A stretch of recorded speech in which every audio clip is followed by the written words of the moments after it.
महाभारत की अनकही कथाओं में पिछले भाग में हमने सत्यवती की यात्रा देखी। यमुना के किनारे नाव चलाने वाली सत्यवती हस्तिनापुर की राजमाता बनी। लेकिन हस्तिनापुर की गद्दी को अब भी उत्तराधिकारी चाहिए था। सत्यवती और शांतनु के पुत्र विचित्रवीर्य के विवाह के लिए भीष्म ने एक ऐसा निर्णय लिया जिसने एक स्त्री के जीवन को हमेशा के लिए बदल दिया। आज की कथा है अंबा की, उस स्त्री की जिसकी इच्छा को किसी ने ठीक से नहीं सुना, जिसका सम्मान परंपरा, अहंकार और प्रतिज्ञा के बीच अधर में लटक गया और जिसका अपमान समय के साथ शिखंडी बनकर लौटा।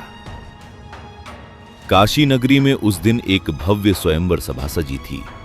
राजमहल दीपों, पुष्पों और राज चिन्हों से सजा था। सभा में दूर दूर से आए राजा, राजकुमार और क्षत्रिय योद्धा बैठे थे। महाभारत के आदि पर्व में वर्णन आता है कि वहां अनेक दिशाओं से असंख्य राजा उपस्थित थे। हर राजा अपने वंश, शक्ति और गौरव के साथ आया था। हर किसी की दृष्टि काशी नरेश की 3 पुत्रियों पर थी, अंबा, अंबिका और अंबालिका। सभा में राजाओं के नाम पुकारे जा रहे थे। स्वयंवर की मर्यादा आगे बढ़ रही थी। लेकिन उसी समय सभा में प्रवेश हुआ एक ऐसे योद्धा का जिसका नाम सुनते ही राजाओं के चेहरे गंभीर हो गए। वो थे भीष्म। भीष्म अपने लिए नहीं आए थे, वो आए थे हस्तिनापुर के लिए, विचित्रवीर्य के विवाह के लिए। उन्होंने तीनों राजकुमारियों को हस्तिनापुर के लिए चुना और फिर सभा में उपस्थित राजाओं को गर्जना जैसी आवाज में चुनौती दी, जिसे रोकना हो वो युद्ध करे। क्षण भर में स्वयंवर की सभा युद्ध की चुनौती में बदल गई। क्रोधित राजाओं ने अपने आभूषण उतार दिए, कवच पहने गए, रथ मंगाए गए, धनुष उठे और अनेक योद्धा भीष्म के पीछे दौड़ पड़े। चारों ओर से बाणों की वर्षा होने लगी। राजाओं ने भीष्म को घेर लिया, लेकिन गंगा पुत्र भीष्म अकेले ही सबके सामने खड़े रहे। उन्होंने अपने बाणों से उनके बाण काटे, धनुष तोड़े, ध्वज गिराए और शस्त्रों की वर्षा को रोक दिया। सभा के वे राजा जो उन्हें रोकने आए थे, उनकी युद्ध कला देखकर स्वयं भी आश्चर्य में पड़ गए। लेकिन एक योद्धा अभी भी पीछे नहीं हटा था। वो था शाल्व। वही शाल्व जिसे अंबा मन ही मन अपना पति चुन चुकी थी। शाल्व ने पीछे से भीष्म को ललकारा, रुको! भीष्म ने रथ रोका। क्षत्रिय मर्यादा के अनुसार उन्होंने युद्ध स्वीकार किया। दोनों के बीच भीषण युद्ध हुआ। शाल्व ने बाणों की वर्षा की। सभा में उपस्थित राजाओं ने उसकी वीरता की प्रशंसा की। लेकिन भीष्म का तेज प्रचंड था। उन्होंने शाल्व के रथ को रोक दिया, उसके सारथी और घोड़ों को परास्त किया और अंततः शाल्व को युद्ध में हरा दिया।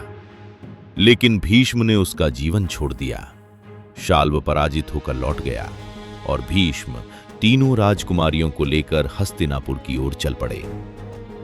बाहर से यह क्षत्रिय विजय थी, लेकिन भीतर से यही अंबा की पीड़ा की शुरुआत थी। तीनों राजकुमारियां हस्तिनापुर लाई गईं, लेकिन इस विजय के पीछे एक मौन सत्य छिपा था। अंबा के हृदय में पहले से ही एक निर्णय हो चुका था। वो मन ही मन राजा शाल्व को अपना पति चुन चुकी थी। जब अंबा ने ये बात भीष्म को बताई तो भीष्म ने उनकी बात सुनी। उन्होंने समझा कि अंबा का मन किसी और के साथ है और धर्म के अनुसार भीष्म ने अंबा को शाल्व के पास भेज दिया। यहां तक सब कुछ न्यायपूर्ण लग सकता था, लेकिन महाभारत की त्रासदी यहीं से गहरी होती है। अंबा शाल्व के पास पहुंची। वो उसी व्यक्ति के पास पहुंची जिसे उन्होंने मन से चुना था, लेकिन शाल्व ने उन्हें स्वीकार नहीं किया। क्यों? क्योंकि अंबा को स्वयंवर से भीष्म अपने बल से ले आए थे। शाल्व के मन में प्रेम से अधिक अपमान और अहंकार बोलने लगा। उसने कहा कि वो अंबा को स्वीकार नहीं कर सकता। अब अंबा कहाँ जाती? जिसे मन से चुना उसने ठुकरा दिया। जिस राज्य में लाई गईं, वहां उनका मन नहीं था। और जिसने उन्हें लाया वो अपनी प्रतिज्ञा से बंधा था। अंबा फिर भीष्म के पास लौटी। उन्होंने कहा, आपने मुझे मेरे जीवन से अलग किया, अब मेरे सम्मान और भविष्य की जिम्मेदारी आपकी है।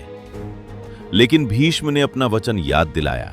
उन्होंने आजीवन ब्रह्मचर्य की प्रतिज्ञा ली थी, वो विवाह नहीं कर सकते थे।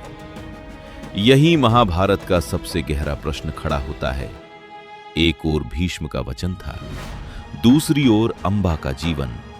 एक ओर प्रतिज्ञा का धर्म था, दूसरी ओर एक स्त्री का सम्मान। भीष्म अधर्मी नहीं थे, लेकिन अंबा के साथ अन्याय भी हो चुका था। यही महाभारत की जटिलता है। ये किसी एक को पूरी तरह दोषी और दूसरे को पूरी तरह निर्दोष कहकर आगे नहीं बढ़ता। यह हमें सोचने पर मजबूर करता है। अंबा अब किसी की नहीं रही, न शाल्व की, न हस्तिनापुर की, न समाज की स्वीकृति उनकी रही। उनका भविष्य छिन गया, उनका सम्मान टूट गया और उनकी आवाज राजनीति और परंपरा के बीच दब गई। अंबा ने हार नहीं मानी। वो न्याय की खोज में निकली। वो राजाओं के पास गईं, ऋषियों के पास गईं, योद्धाओं के पास गईं, लेकिन कोई भी उनके अपमान का पूरा समाधान नहीं दे पाया। धीरे धीरे अंबा की पीड़ा आग बन गई। उनकी करुणा संकल्प में बदल गई। उनकी चुप्पी प्रतिरोध बन गई। अंबा की पुकार अंततः भगवान परशुराम तक पहुंची।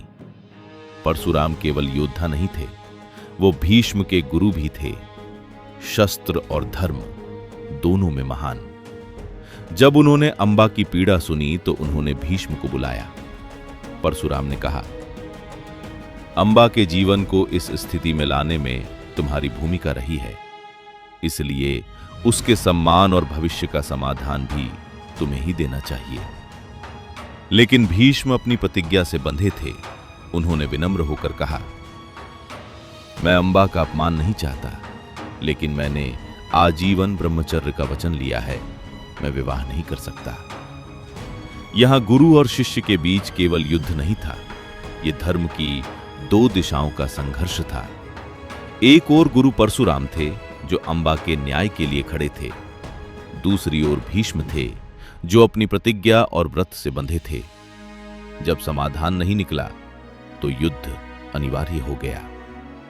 कहते हैं परशुराम और भीष्म के बीच कई दिनों तक भीषण युद्ध हुआ। धरती ने देखा, गुरु और शिष्य आमने सामने थे। दोनों धर्म को निभा रहे थे, लेकिन अंबा का न्याय अब भी अधूरा था। शस्त्र चले, अस्त्र चले, आकाश गूंजा, धरती कांपी, लेकिन अंत में न परशुराम भीष्म को झुका सके, न भीष्म अपने वचन से हटे। युद्ध थम गया, पर अंबा की पीड़ा नहीं थमी। यही महाभारत की सबसे बड़ी गहराई है।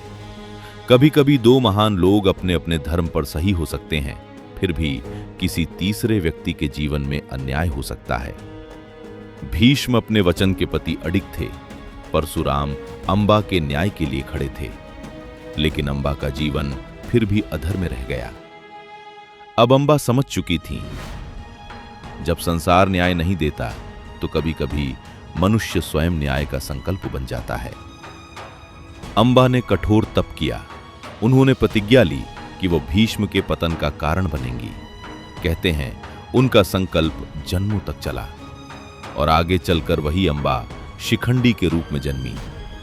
कुरुक्षेत्र के युद्ध में जब भीष्म पराजय होकर खड़े थे, तब शिखंडी ही उनके सामने आए और वही शिखंडी भीष्म के पतन का निर्णायक कारण बने। ये केवल प्रतिशोध की कथा नहीं थी, ये उस आवाज की कथा थी जिसे कभी अनसुना कर दिया गया था। अंबा की कहानी हमें याद दिलाती है, किसी की इच्छा को अनदेखा करना, किसी के सम्मान को हल्का समझना, किसी की पीड़ा को टाल देना केवल एक व्यक्ति को नहीं तोड़ता। कभी कभी वही अन्याय पूरे इतिहास की दिशा बदल देता है। परिवार में भी यही होता है। जब किसी सदस्य की आवाज, इच्छा या पीड़ा को बार बार दबाया जाता है, तो रिश्तों में मौन विद्रोह जन्म लेता है। समाज में भी यही सत्य है। जब स्त्री के सम्मान को परंपरा, प्रतिष्ठा या अहंकार के नाम पर अनदेखा किया जाता है, तो अन्याय कभी स्थायी नहीं रहता। और राजनीति में भी यही होता है। जब सत्ता निर्णय तो लेती है, लेकिन प्रभावित व्यक्ति की आवाज नहीं सुनती, तो वही निर्णय भविष्य में संघर्ष का कारण बनता है। अंबा की कथा हमें सिखाती है, अपमान कभी समाप्त नहीं होता। जब न्याय नहीं मिलता, तो वही अपमान समय के साथ प्रतिरोध बनकर लौटता है। इसलिए सम्मान दीजिए, आवाज सुनिए और निर्णय लेने से पहले उस व्यक्ति को देखिए जिसका जीवन उस निर्णय से बदलने वाला है। क्योंकि इतिहास केवल विजेताओं से नहीं बनता, इतिहास उन लोगों से भी बनता है जिनकी पीड़ा को कभी किसी ने सुना नहीं। अगले भाग में बात होगी विदुर की, एक ऐसे ज्ञानी पुरुष की जो नीति, धर्म और बुद्धि में महान थे, लेकिन जन्म के कारण सिंहासन से दूर रखे गए। आपको हमारी ये एपिसोड कैसी लगी, कमेंट करके जरूर बताइए।